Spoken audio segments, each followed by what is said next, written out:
Fala, Flagramável! Mais uma partida sem vitória pelo Campeonato Carioca. Luiz Araújo recebendo proposta do Catar, repercussão da entrevista de José Boto, demissão em massa no Flamengo, Léo Pereira e Arrascaeta sem treinar lá nos Estados Unidos e atualização sobre a situação do Danilo. Essas são as notícias rápidas do Flamengo para você agora, de torcedor para torcedor. Então já curte esse vídeo, se você não me segue ainda eu te convido a me seguir e compartilha esse vídeo para quem precisa saber dessa, ó. Vem comigo nessa resenha.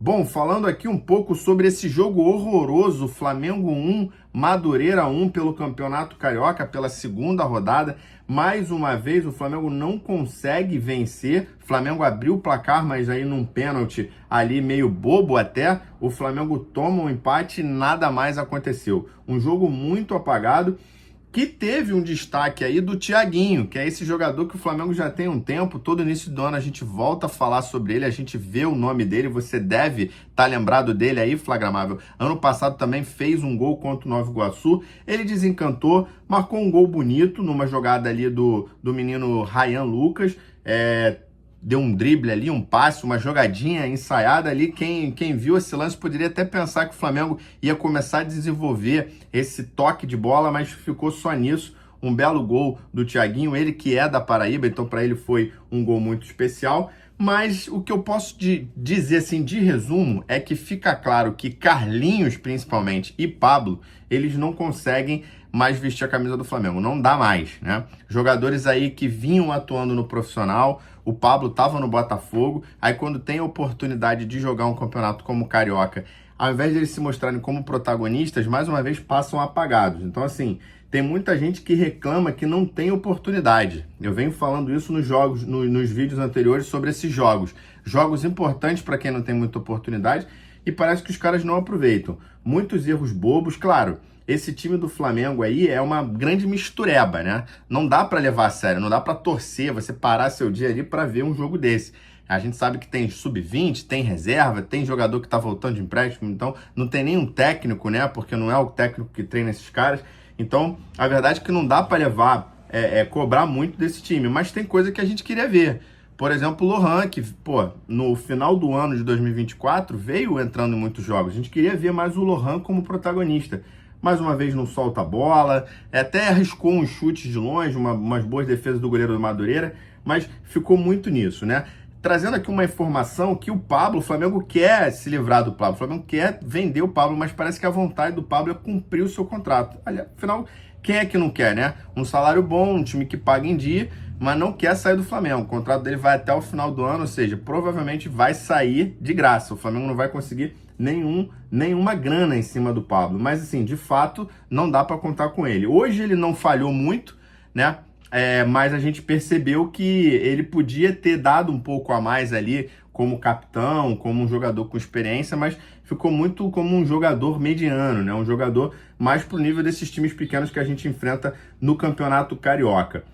É preocupante um pouco, porque se o Flamengo perder ou não ganhar esses jogos iniciais, vai sobrar para o time profissional. A pressão vai vir em cima para ganhar os clássicos, para o Flamengo pelo menos ir para as semifinais do Campeonato Carioca, senão vai sobrar a Taça Rio, ninguém quer isso, né?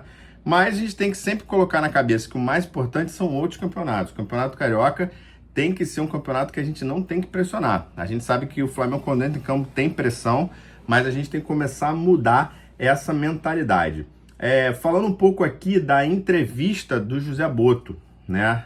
Repercutiu muito nessa quinta-feira a entrevista que o José Boto deu para Emanuele Ribeiro, lá nos Estados Unidos, indo para o treino, então caminhando para o treino, ela foi entrevistando ele aceitou fazer essa conversa, esse bate-papo e falou muitas coisas interessantes.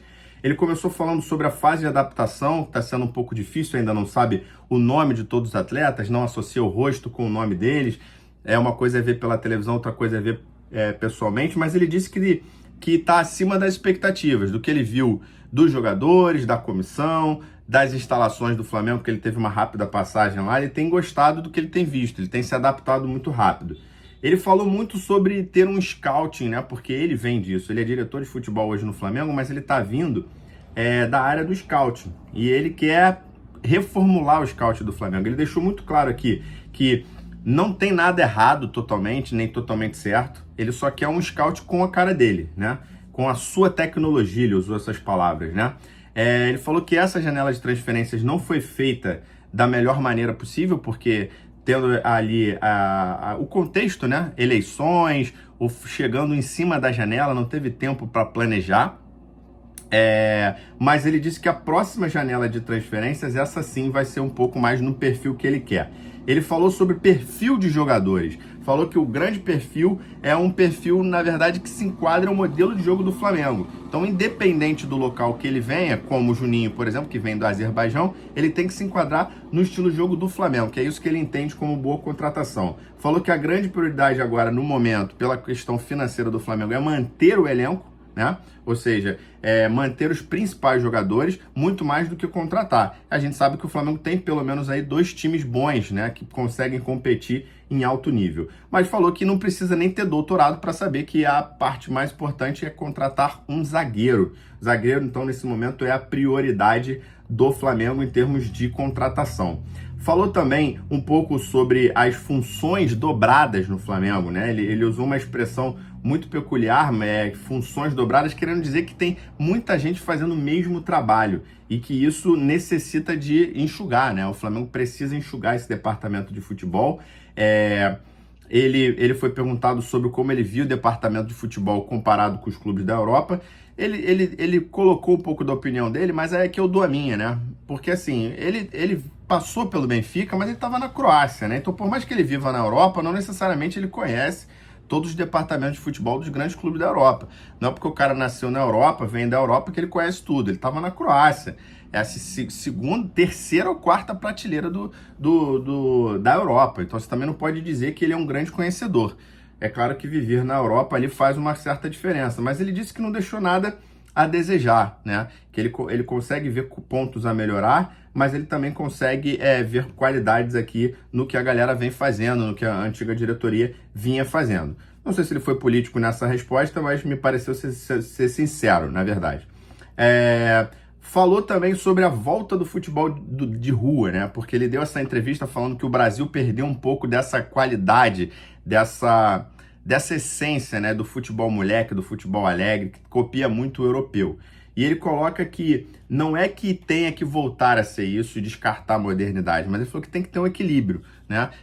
Da mesma forma que a Europa veio buscar no Brasil aquilo que lá não tinha, que é o talento do jogador, o Brasil também pode ir na Europa e pegar um pouco dessa modernidade sem abrir mão da sua essência, né? Da volta. E aí ele fala que ele critica um pouco os treinadores da base, porque ele fala que alguns treinadores da base querem treinar as equipes da base como se fossem equipes profissionais, como se eles estivessem em um grande clube ou então estivessem numa vitrine querendo mostrar o seu trabalho, quando na verdade eles não têm que treinar os times como se fossem grandes equipes, né? E sim com o intuito de revelar jogadores, de treinar jogadores e não equipes, de ser campeões, né? Porque isso não vale nada no final das contas, porque são torneios de base. E eu realmente concordo com ele, porque eu vejo muita gente reclamando porque teve jogador da Copinha que estava disputando o Carioca, que isso é um desrespeito com a Copinha, que por isso que foi eliminado. Gente, é só a Copinha.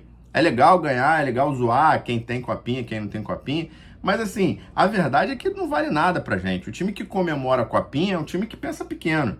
A Copinha é principalmente para times pequenos, revelar jogadores para tentar ganhar um dinheiro, sobreviver. O Flamengo não precisa da Copinha para isso, né? A Copinha já foi o campeonato mais importante da base. Hoje em dia tem Campeonato Brasileiro, tem Copa do Brasil.